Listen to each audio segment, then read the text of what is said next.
अस्सलामुअलैकुम my dear students. आज के इस लेक्चर में चैप्टर नंबर 9 के मैं लॉन्ग क्वेश्चंस आपको करवाऊंगी। डियर स्टूडेंट्स, इस चैप्टर के ना शॉर्ट क्वेश्चन इससे प्रीवियस लेक्चर में मैंने आपको करवा दिए थे और हमारे लॉन्ग क्वेश्चन रह गए थे।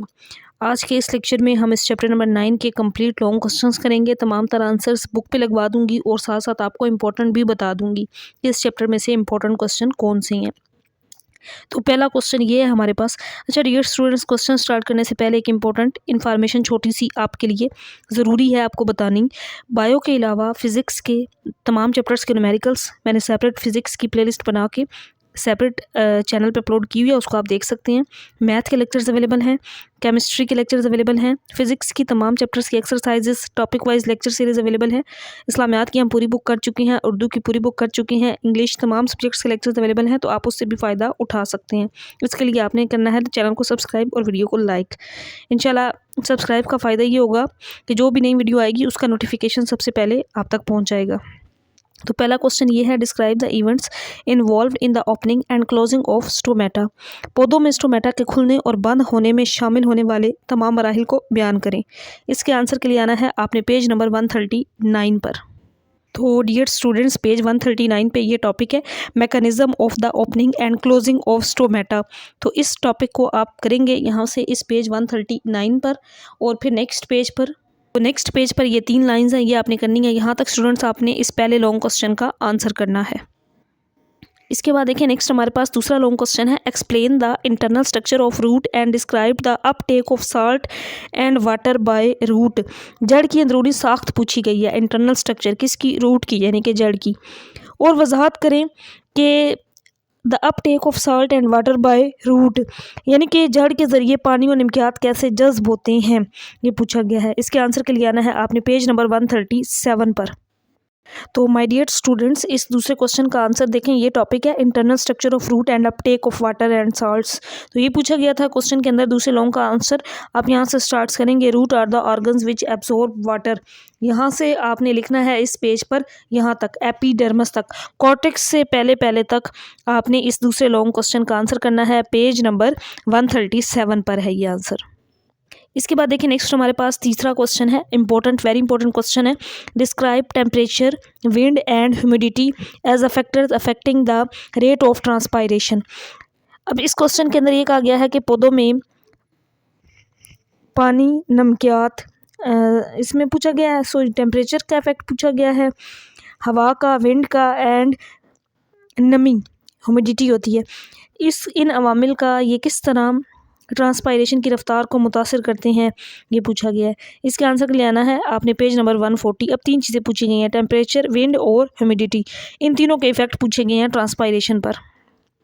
तो पेज नंबर 140 पर ये टॉपिक आपको मिल जाएगा, factors affecting the rate of transpiration, के ट्रांसपायरेशन की रफ्तार को जो फैक्टर्स अफेक्ट करते हैं। अब उनमें से 3 पूछे गए थे। ये वेरी इंपॉर्टेंट क्वेश्चन है, टेम्परेचर, विंड और ह्यूमिडिटी। अब चौथा पॉइंट भी मैंने यहाँ पे आंसर में लगाया हुआ है, वैसे आंसर यहाँ तक बनता है डियर स्टूडेंट्स, लेकिन ये इंपॉर्टेंट है, हो सकता है साथ ये भी पूछा जाए, इनको मेंशन ना किया जाए, जस्ट इतना आ जाए क्वेश्चन के factor affecting the rate of transpiration, वो तमाम फैक्टर्स लिखें। तो फिर आपने surface area and distribution of stomata ये भी लिखना है। तो बेहतर ये है कि 3 के साथ आपने ये चौथा पॉइंट भी याद कर लेना है इस लॉन्ग क्वेश्चन के अंदर। वैसे इस तीसरे लॉन्ग क्वेश्चन का आंसर यहाँ तक बनता है। और इसके बाद देखिए नेक्स्ट हमारे पास चौथा लॉन्ग क्वेश्चन, ये भी इंपॉर्टेंट क्वेश्चन है। Describe the mechanism of transport of water and salt in plants. पौधों में पानी और साल्ट यानी कि नमकियात की ट्रांसपोर्टेशन जो है वो कैसे होती है, उसका पूरा मैकेनिज्म पूछा गया है। इसके आंसर के लिए आना है आपने पेज नंबर 140 पर। तो डियर स्टूडेंट्स, ये है transport of water in plants. तो पौधों में पानी की ट्रांसपोर्ट जो है ये किस तरह होती है, इसके आंसर में आपने यहाँ से लेकर यहाँ तक ये वाला टॉपिक करना है। चौथे लॉन्ग क्वेश्चन का आंसर यहाँ से लेकर यहाँ तक होगा, पेज 140 पर। इसके बाद नेक्स्ट है हमारे पास 5वां। ये क्वेश्चन इस चैप्टर का सबसे ज़्यादा इंपॉर्टेंट क्वेश्चन है। तीसरा और चौथा भी मैंने इंपॉर्टेंट बताया आपको, बट 5वां जो है ये सबसे ज़्यादा इंपॉर्टेंट क्वेश्चन है इस चैप्टर का, वेरी वेरी इंपॉर्टेंट क्वेश्चन है। इसमें एक आ गया, explain the mechanism of food translocation by pressure flow mechanism. इस क्वेश्चन में पूछा गया है कि प्रेशर फ्लो मैकेनिज्म के ज़रिए खुराक की तरसील के तरीके बताएं। खुराक की ट्रांसलोकेशन जो होती है, तरसील जो होती है, वो किस तरह होती है, मैकेनिज्म पूछा गया है। इसके आंसर के लिए आना है आपने पेज नंबर 141 पर। नंबर 141 पर ये टॉपिक है translocation of food in plants. तो यहाँ से आप इस 5वें लॉन्ग क्वेश्चन का आंसर करेंगे। ये इसमें प्रेशर फ्लो मैकेनिज्म भी आ जाएगा। ये लाइंस लिखनी है और फिर आपने नेक्स्ट पेज पे आ जाना है और नेक्स्ट पेज पर यहाँ तक इस 5वें लॉन्ग क्वेश्चन का आंसर करना है टुवर्ड्स द सिंक, यहाँ तक। इसके बाद लॉन्ग क्वेश्चन नंबर 6 है how do the plants excrete extra water and salts from their bodies.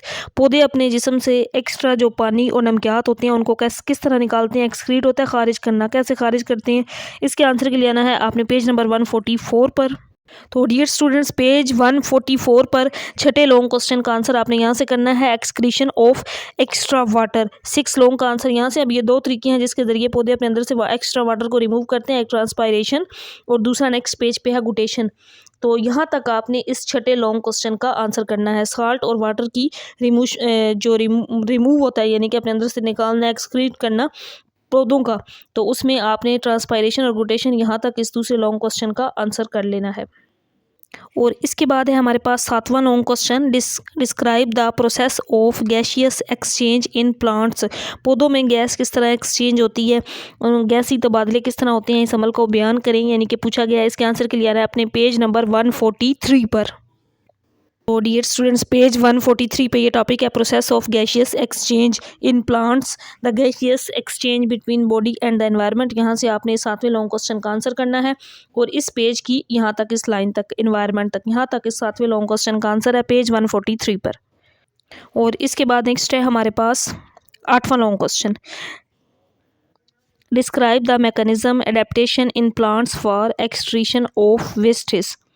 पौधों में जो तमाम वेस्टेज होते हैं उनको पौधे किस तरह अपने अंदर से निकालते हैं, कैसे एक्सक्रीट करते हैं, वो पूरा एक मैकेनिज्म अडेप्टेशन उसकी पूछी गई है। इसके आंसर के लिए आना है आपने पेज नंबर 144 पर। डियर स्टूडेंट्स पेज 144 नहीं, आपने आना है पेज 145 पे 8वें लॉन्ग क्वेश्चन के आंसर के लिए excretion of other metabolic wastage. अब इसमें सारी एक्सक्रीशन पूछी गई थी ना, तो इसमें आप जस्ट ये वाला इतना सा लिखेंगे यहाँ से लेकर यहाँ तक 8वें लॉन्ग क्वेश्चन का आंसर पेज 145 पर। इसके बाद हमारा आखिरी और 9वां लॉन्ग क्वेश्चन है explain osmotic adjustment in the hydrophytes, xerophytes and halophytes.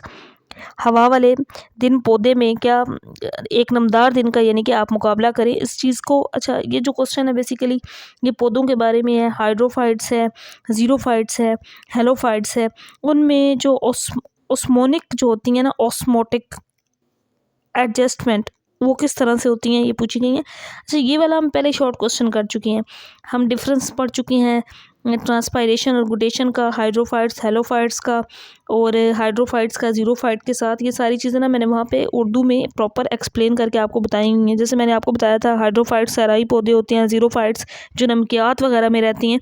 तो अब इनमें डिफरेंस पूछा गया है, इनको एक्सप्लेन करना है, इनकी ऑस्मोटिक एडजस्टमेंट को। इसके आंसर के लिए आना है आपने पेज नंबर 146 पर। यहाँ पे टॉपिक है ऑस्मोटिक एडजस्टमेंट इन प्लांट्स। तो डियर स्टूडेंट्स ये जो टॉपिक है इसमें 3 प्लांट्स के बारे में पूछा गया है। पहला आपने नहीं करना, आपने ये करना है इसमें हाइड्रोफाइट्स, जीरोफाइट्स और हेलोफाइट्स। हेलोफाइट्स जो है ये नेक्स्ट पेज पर यहाँ तक है। तो यहाँ तक आपने इस 9वें लॉन्ग क्वेश्चन का आंसर करना है। टॉपिक 9.8 के ये 3 पॉइंट्स, पहले वाला नहीं करना क्योंकि इसके बारे में नहीं पूछा गया लॉन्ग क्वेश्चन के अंदर। तो यहाँ पे हमारे इस चैप्टर के लॉन्ग क्वेश्चन कंप्लीट हो गए हैं इंशाल्लाह। अब नेक्स्ट हम चैप्टर नंबर 10 की तरफ जाएंगे। उसकी लेक्चर सीरीज़ हमने पहले की हुई है, अब हमने उसके MCQs, short question and then long question करने हैं। अल्लाह हाफिज़।